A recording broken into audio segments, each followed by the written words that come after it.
नमस्ते किसान भाइयों, मैं मोहर Singh, retired chief technical officer NDRI Karnal से आपके अपने खेती फंडा चैनल आपका स्वागत करता हूं। किसान भाइयों, आज मैं आपको धान की फसल में लगने वाली शीत ब्लाइट बीमारी, उसके लक्षण, रोकथाम और प्रबंधन के बारे में जानकारी देने जा रहा हूं।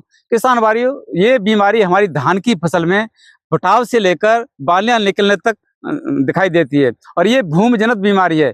इसका जो रोगजनक है मिट्टी के अंदर होता है और वो उससे कारण हमारे खेत में आती है। सबसे पहले इस बीमारी के लक्षणों के बारे में मैं बता रहा हूँ किसान भाइयों। इस बीमारी के लक्षण खेत के चारों तरफ ही दिखाई देंगे। जहाँ पानी का लेवल है तो पानी के लेवल से ऊपर आपको ये इसके लक्षण दिखाई देंगे। और इसके लक्षण किसान भाई जिस तरह आप देख रहे हैं, जिस तरह से सांप की जो स्किन होती है उसी तरह से इसके लक्षण दिखाई देते हैं।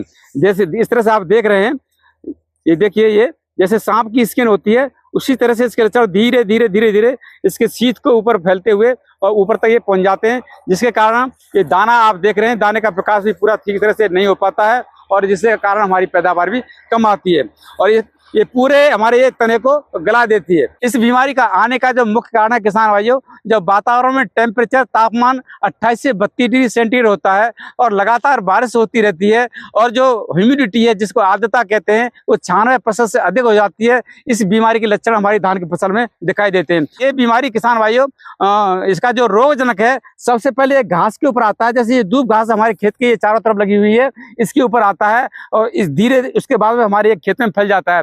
इसलिए किसान भाइयों, इस धान की रोपाई से पहले सबसे पहले हम खेत की जो मेड़ है, बंड्स हैं, पूरा एकदम क्लीन करना चाहिए। जो खेत के चारों तरफ घास बिल्कुल नहीं होना चाहिए। इसका जो पैथोजन है, रोगजनक है, पहले घास के ऊपर आएगा, उसके बाद हमारे खेत में प्रवेश कर जाता है। और किसान भाइयों, इसका जो आने का कारण नाइट्रोजन वाली खाद है, यूरिया, उसका अधिक मात्रा में प्रयोग करते हैं। संतुलित मात्रा में हमको नाइट्रोजन वाली खाद का प्रयोग करना चाहिए। जब अधिक मात्रा में हम नाइट्रोजन वाली खाद का प्रयोग करेंगे तो इस बीमारी के आने के कारण ज्यादा हो जाते हैं।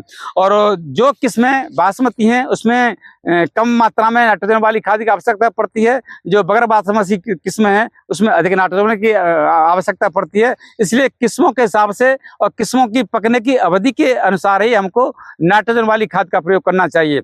और इसको रोकथाम के लिए किसान भाइयों, किसी एक फफूंदीनाशक फंजीसाइड का हमको स्प्रे करना है। उसमें पहला है पिकॉक्सीस्ट्रोबिन, उसके साथ में प्रोपिकोनाजोल होता है, वो ये 18.76% में आता है। इसकी 400 मिलीलीटर मात्रा को 200 लीटर पानी मिला के प्रति एकड़ के हिसाब से आपको स्प्रे करना है। दूसरा है एजॉक्सीस्ट्रोबिन, उसके साथ में डाइफेनाकोराजोल होता है, इसकी 200 मिलीलीटर मात्रा को 200 लीटर पानी मिला के आपको स्प्रे करना है। तीसरा है किसान भाइयों थाइफ्लूजामाइड, इसकी 150 मिलीलीटर मात्रा को 200 लीटर पानी मिला के स्प्रे करना है।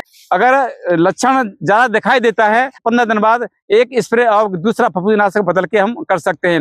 इस तरह से किसान भाइयों, इस बीमारी का हम रोकथाम करके अपनी धान की फसल को इस शीत ब्लाइट बीमारी से बचा सकते हैं और धान की अधिक पैदावार ले सकते हैं। ये जानकारी मेरी आपको अच्छी लगी हो तो इसको लाइक करें, दूसरे किसान भाइयों साझा करें। अगर चैनल को खेती फंडा चैनल को आपने सब्सक्राइब नहीं किया है तो चैनल को सब्सक्राइब करें। बहुत बहुत धन्यवाद।